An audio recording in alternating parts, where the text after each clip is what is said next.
One eternity later. What I had to do. It was very simple. I put them in this thing here, and then combine them. I didn't actually know you could do that, so I actually had to look that up. Most of this game I have actually looked up. Not that in fact it's the fact I can't do it. It's the fact that I don't personally think that a lot of this stuff I would work out without. The snow. It is. Yes, I know, Poirot. It's too deep to cross. No. Yes, I know. I don't think that's a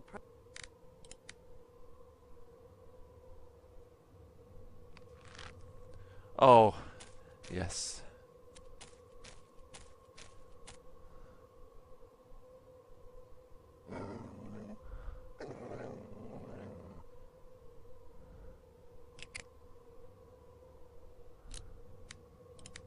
Remember, mademoiselle, you are the intruder here, not the wolf. It is senseless to harm the creature.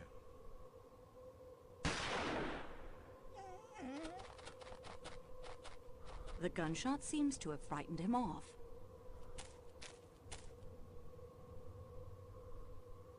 This looks like a dead end.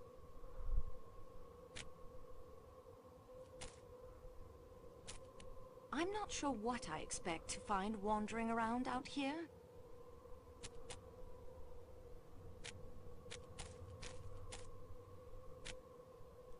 A deer. I should leave her alone. She's got enough to worry about with all the wolves around.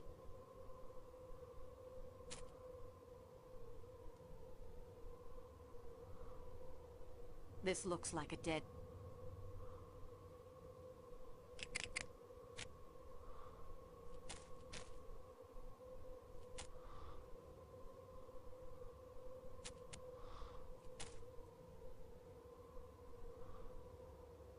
This looks like a... This looks like...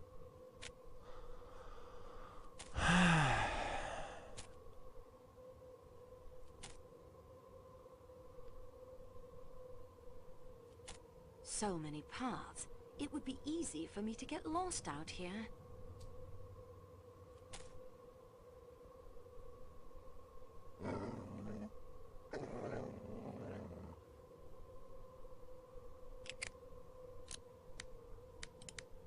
I am sorry, mademoiselle, but I do not believe... Remember, mademoiselle...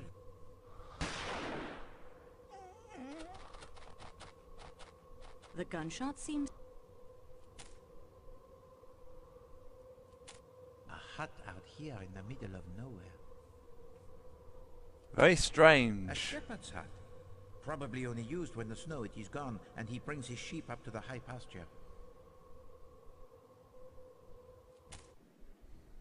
It's locked fast.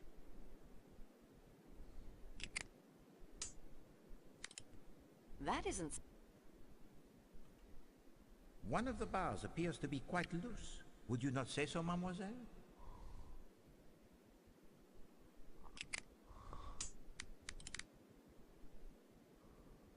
That doesn't make... I won't do that.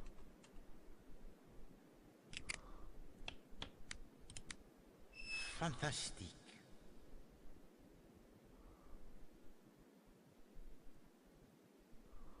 This door is...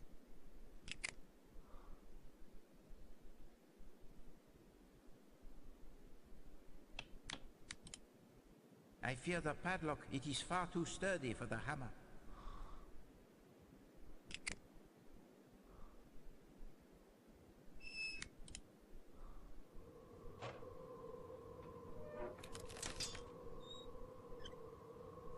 Lovely. Just something, it just came to, I just think something said to me, that's what you need to use.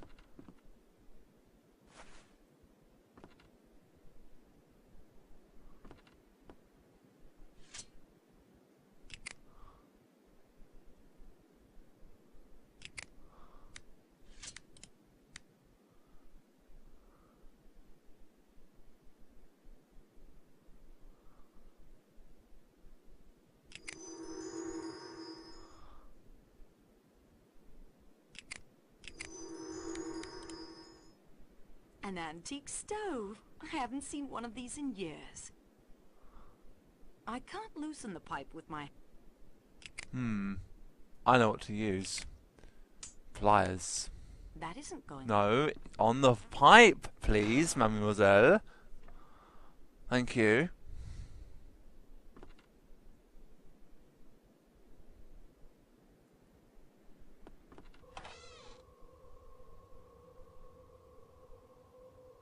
No, the snow.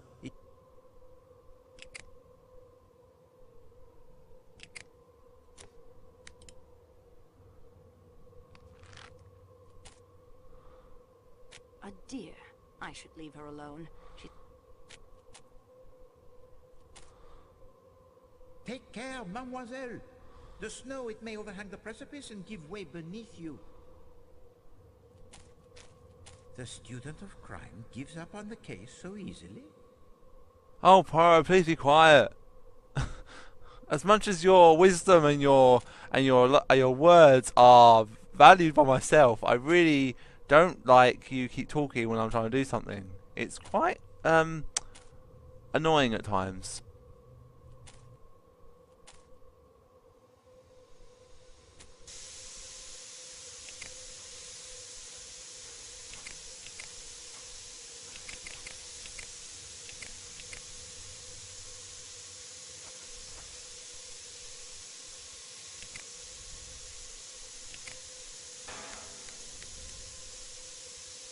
Wonderful. That should hold. At least until we are rescued. Not a bad job, if I do say so myself. Lovely! We done it! Yay!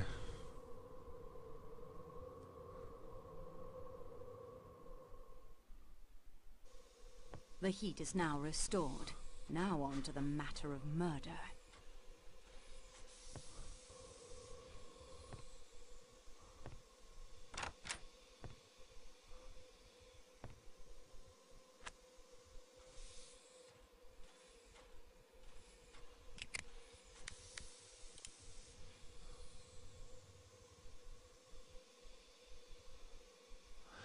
Okay, find out all suspects have alibis on the murder, collect all passport, collect all references and prints from suspects, find out registered sleeping draft date on the night of the murder, find out more about the person in the Scarlet Camaro.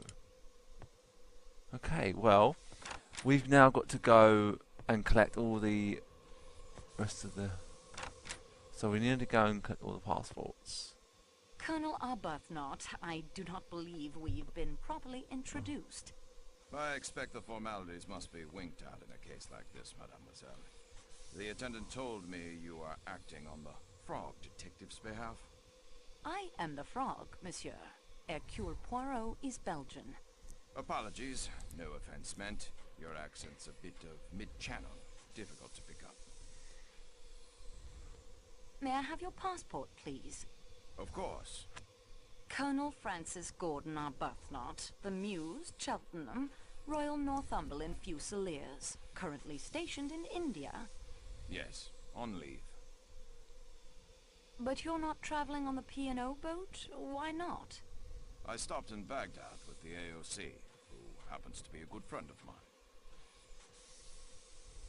Where did you meet Mademoiselle Debenham?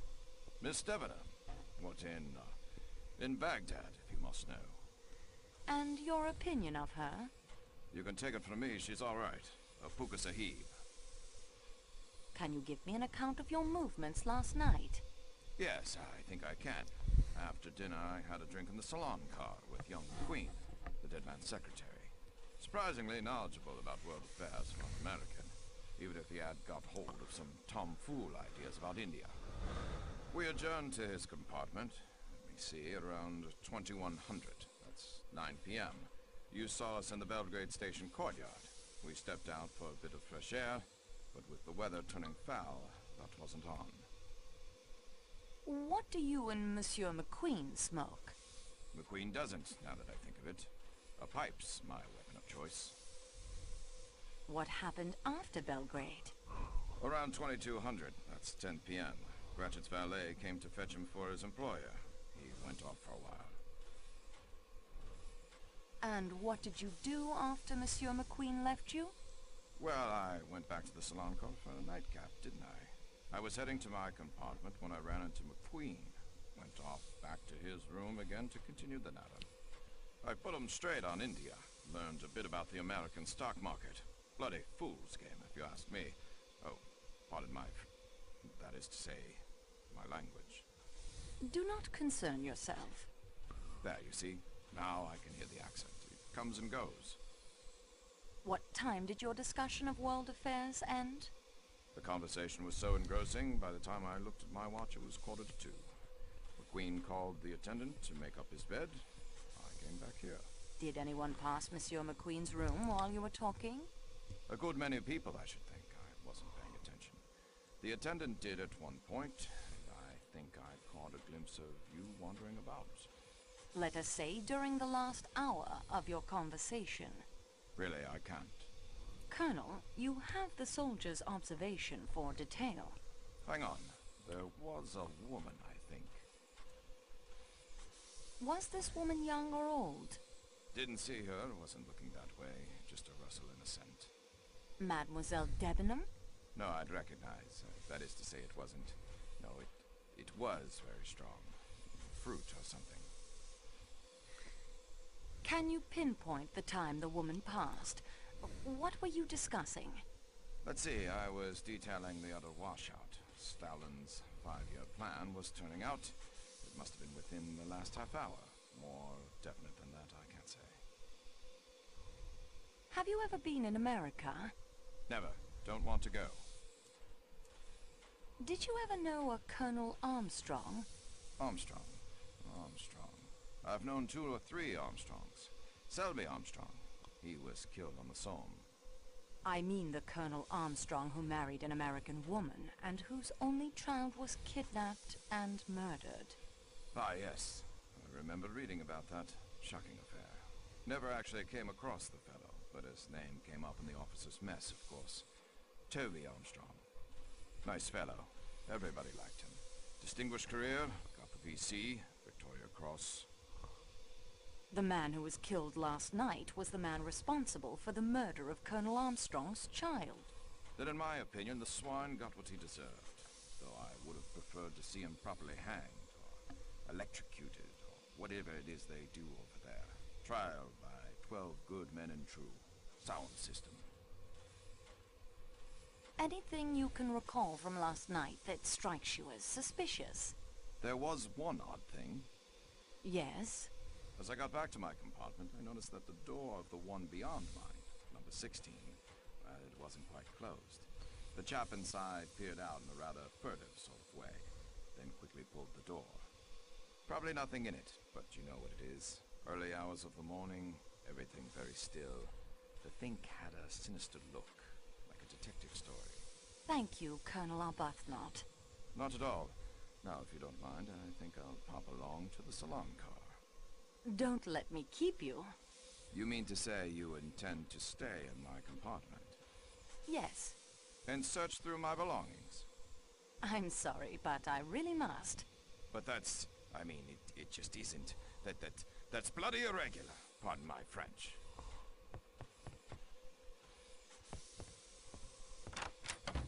Nothing else. I won't find...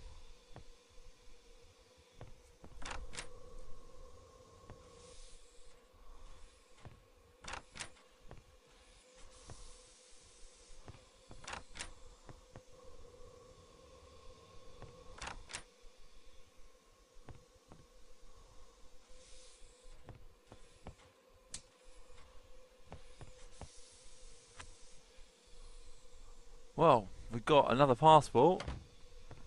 The bracelet is worthless, mademoiselle. It is copper only. I bought it outside the train station in Istanbul. For my arthritis. Take it if you like. I'm very sorry, Your Highness. I realize how this must look, but I'm only doing the job assigned me. I promise I'll return it to you, if I can. Ah, then I expect you would like to interrogate me. I believe that is the correct term. If I may. But of course. I am suspect just as anyone in the Calais coach must be. I am ready for the 3rd degree. I have borrowed your passport, Your Highness. I noticed that as well. Natalia Dragomirov, 17 Avenue Kleber, Paris. You are traveling home from Istanbul, madame? Yes. I have been staying at the Austrian embassy. My maid is with me, as you saw in the marketplace. Could you give me a brief account of your movements last evening? Nothing could be simpler. After dinner, Schmidt, my maid, read to me. We were interrupted by the train stopping to avoid the avalanche. Then she read aloud to me some more, till quite late. Can you give me an idea of the time? If I were to guess, I would say it was 1:30. Has your maid been with you long? 15 years. Do you consider her trustworthy? Absolutely. Her people come from an estate of my late husband's in Germany. Forgive the personal nature of this question, madame, but what is the color of your dressing gown? My dressing gown? It is of blue satin. You have been in America, I presume, madame? Many times. Were you acquainted with a family by the name of Armstrong? You speak of friends of mine, mademoiselle. Sonia Armstrong was my goddaughter. I was on terms of friendship with her mother, Linda Arden, one of the greatest tragic actresses in the world. As Lady Macbeth, as Nora in A Doll's House, there was no one to touch her. I was not only an admirer of her art, I was a personal friend. Is Linda Arden dead? No, she is alive. Ah, 'tis a sort of life. She lives in complete retirement. Her health is very delicate. She must lie on a sofa most of the time. Mrs. Armstrong had a sister, did she not? Yes, much younger than Mrs. Armstrong. And she is alive? Certainly. Where is she? I must ask the reason of these questions. What have they to do with the murder on this train? The dead man was responsible for the kidnapping and death of Mrs. Armstrong's child. Ah. In my view, then, this murder is an entirely admirable occurrence. You will pardon my slightly biased point of view. It is most natural, madame. Where is the younger daughter of Linda Arden, the sister of Mrs. Armstrong? I've lost touch with the younger generation. I believe she married an Englishman some years ago, but at the moment I cannot recollect the name. Mademoiselle, you will forgive me, but the one you assist, he who guides the investigation, no one has told me his name. He is Hercule Poirot, madame. Poirot. Of course. I thought his face was somehow familiar to me. Poirot on this train. It is destiny. Cassetti. That monster. On this very train. And Poirot as well. Oh, we are but puppets of destiny. I've already... Right, we'll go on to the end of this row and talk to everyone. We won't need to talk to everyone. Nothing to find? I've already... Nothing else. I've already... Nothing to... Okay, right.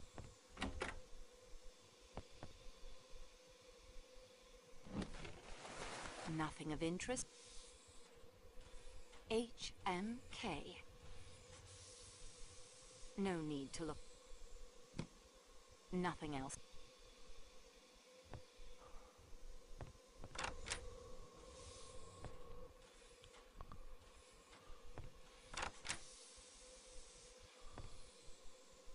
Well, it's about time, I must say. Here I am with information that will solve your mystery for you, and it's hours before you show up. You are helping that famous detective, or whatever he is, aren't you? Yes, madam, I have that honor. I would think you'd be more on your toes. In America, the police would have arrested the culprit by now on my evidence. Then let us proceed without delay. May I have your passport, please? My passport? What do you want my passport for? I'm the witness, not the murderer. What is wrong with you people in this country? This is Yugoslavia, madam. I am French. That's what I said. Your passport. Thank you. You are Caroline Martha Hubbard of Great Neck, is it? Long Island? That's what it says, doesn't it? You are traveling to Paris to meet your daughter? Yes, that I'm supposed to sail for home the day after tomorrow. Though, how can I do that stuck here? I'll never know. Did you hear any sounds coming from Monsieur Ratchet's room? Well, earlier I'd asked that Swedish lady, Mrs. Olson, if she had anything for a headache. She's a nurse, you know. Yes, I know. Poor soul. Looking for my room, she'd opened the door to Mr. Ratchet's compartment by mistake. He laughed and said something not very nice, I think.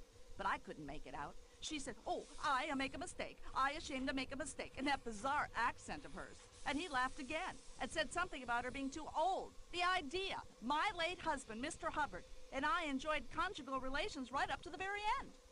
Anything else? After that, I heard snoring. Quite loud, like an airplane engine revving up. What color is your dressing gown? What an odd question. I have 2 dressing gowns, if you must know.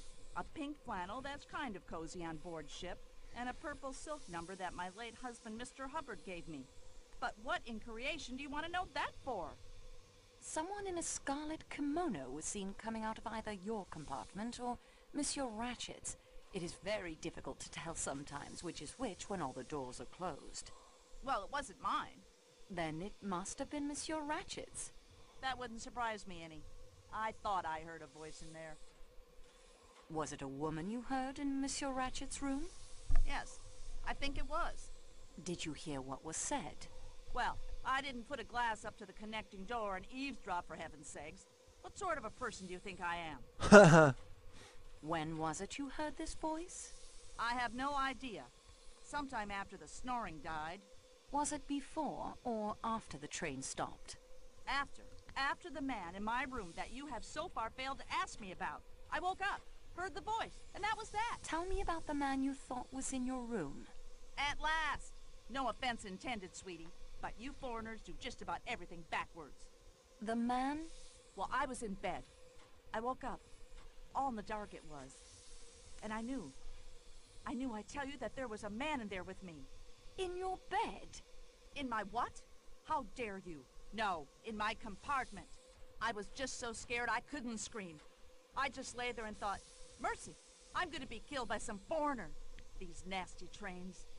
I just lay there with my eyes closed and thought of America.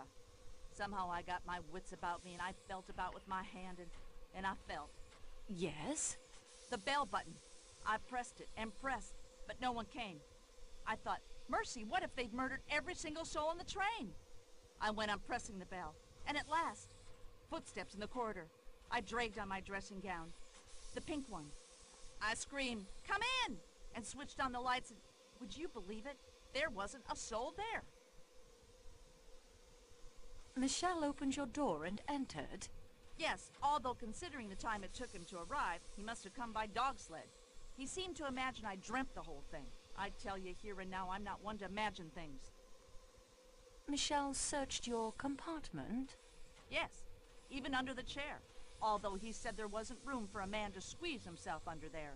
I asked him to check the connecting door. Was it bolted? No, but I knew it had been because I asked the Swedish lady to check it when she brought me the headache powder. Before Michel arrived, did either door open and close? Sweetie, my eyes were squeezed shut tighter than a banker's fist. I didn't see. And with the bell making all that racket, the intruder could have dynamited a hole in the wall, and I wouldn't have heard it. Do you remember the Armstrong kidnapping? I'll say I do. How that wretch that did it escaped scot-free, I'll never understand. I'd have liked to get my hands on him. You could have, madam, when the connecting door was unbolted. You mean Ratchet was the man? Yes. His real name was Cassetti. Well, imagine that. Wait till I tell my daughter. Were you acquainted with the Armstrong family? Well, they were from New York, too. But no, they moved in a very exclusive circle. I've always heard that Mrs. Armstrong was a perfectly lovely woman, and that her husband worshipped her. It was all incredibly sad. I would like to dust the doorknob of the connecting door for fingerprints. My, aren't you the little improviser? Be my guest, sweetie. Search the whole place if you'd like. I need a drink. Mrs. Hubbard, wait. You dropped this. That's not mine. I thought as it has the initial H on it. I've got mine right here. See? It's marked CMH, and it's a sensible thing, not that flimsy, expensive Parisian cambric. What good is a hanky you can't sneeze into?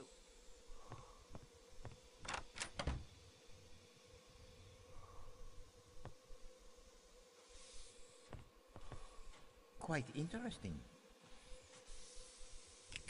I think we can use the tape here.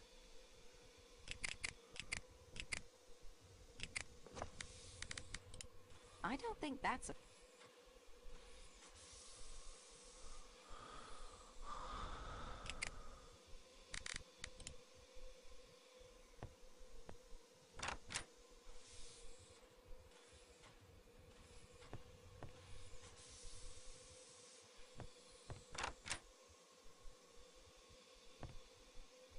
Well guys, I'm going to call that a video. Next time we will venture forward in more of this, and we will find out what else we can discover. We're going on quite well. I'm hoping to finish this LP over the course of the weekend. So as always guys, thank you very much for watching, and I'll see you next time. Ta-ta for now. Oh, excuse me, ta-ta for now.